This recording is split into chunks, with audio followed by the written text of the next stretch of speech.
رسوا ہے۔ دنیا کی اگر کوئی قوم پریشان ہے تو اس کا نام مسلمان ہے، کسی بھی ملک میں۔ اس کی وجہ یہ کہ ہم نے قرآن کریم کو چھوڑ دیا ہے، تو دنیا میں بھی ہماری رسوائی ہو رہی ہے، اور آخرت میں اس دن سے ڈرنا چاہیے جب اللہ کے رسول ہماری شکایت اللہ رب العزت سے کریں گے۔ سورہ فرقان میں وقال الرسول یا ربی ان قوم اتخذوا هذا القرآن مہجورا، کہ اللہ کے نبی فرمائیں گے کہ یا رب میری قوم نے، میری امت نے قرآن کریم کو چھوڑ دیا۔ اب سوچئے کہ رسول اللہ جو شفیع المسلمین ہیں، ایک مسلمان کا آخرت میں آخری سہارا ہے، تو جب رسول اللہ صلی اللہ علیہ وسلم ہمارے بارے میں اللہ کے حضور یہ شکایت کریں گے کہ ہم نے قرآن چھوڑ دیا ہے، تو پھر ہمارا کیا حال ہوگا اور ہمارا کیا ٹھکانہ ہوگا؟ اس لیے ہم یہ پوری کوشش کریں کہ ہم روزانہ قرآن کریم کی تلاوت کریں گے، ہمارا کوئی دن بھی قرآن کریم کی تلاوت سے خالی نہیں جائے گا، چاہے ہم تھوڑی سی قرآن کریم کی تلاوت کریں۔ قرآن کریم کا دوسرا حق یہ ہے کہ قرآن کریم کو سمجھا جائے اور اس سے ہدایت حاصل کی جائے، کیونکہ قرآن کریم کتاب ہدایت ہے۔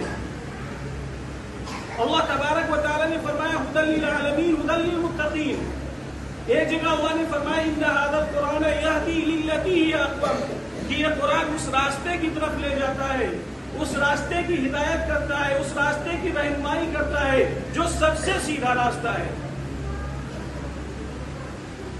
محترم حضرات، جب قرآن کریم کتاب ہدایت ہے، ہماری ہدایت کے لیے آیا ہے، ہماری رہنمائی کے لیے ہے، اور ہمارے فائدے اور کامیابی کے لیے کتاب نازل کی گئی ہے، تو اگر ہم اس کی تلاوت نہیں کریں گے، اس کو سمجھیں گے نہیں، اور اس کو ہم جزدان میں رکھ کے طاق میں سجا دیں گے، تو یہ قرآن کریم کی حق تلفی ہوگی، اور اس کے بارے میں ہم سے مواخذہ ہوگا قیامت کے دن۔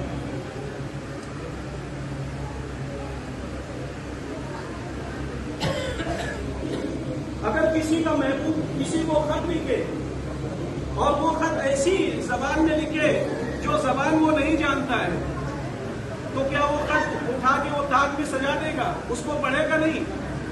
ارے اس کو تو اس وقت تک چین و سکون نہیں آئے گا جب تک وہ کسی ایسے شخص کو نہیں ڈھونڈے گا جو وہ زبان جانتا ہو، اور جب تک اس سے وہ خط پڑھوا نہیں لے گا اور اس کا مضمون سمجھ نہیں لے گا، اس کو چین و سکون نہیں آئے گا۔ لیکن ہم مسلمانوں کا حال یہ ہے کہ قرآن سراسر ہماری ہدایت کے لیے، ہماری کامیابی کے لیے، ہمارے فائدے کے لیے آئی ہے، لیکن اس سے ہم لوگ لاپرواہی کر رہے ہیں۔ ہم اللہ پر ایمان رکھتے ہیں، قرآن پر ایمان رکھتے ہیں، رسول پر ایمان رکھتے ہیں، لیکن پھر بھی قرآن سمجھنے کی کوشش نہیں کرتے ہیں۔ اگر قرآن پڑھتے بھی ہیں تو اس کو سمجھتے نہیں ہیں، اور آج کل تو قرآن سمجھنا کوئی مشکل کام ہی رہ ہی نہیں گیا ہے۔ قرآن کریم کا ترجمہ تقریباً ہر زبان میں ہو چکا ہے۔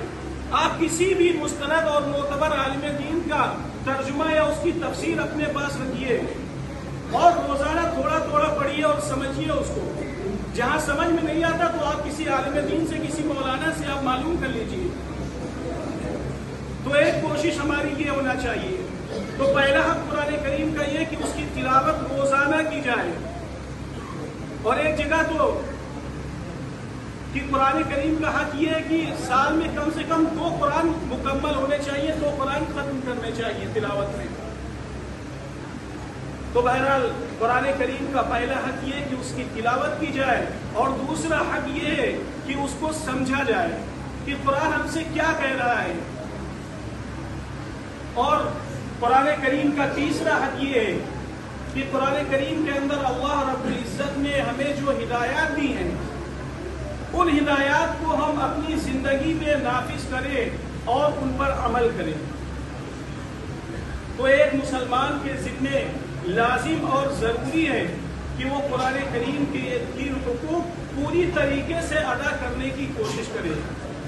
اللہ تعالی ہم سب کو عمل کی توفیق عطا فرمائے۔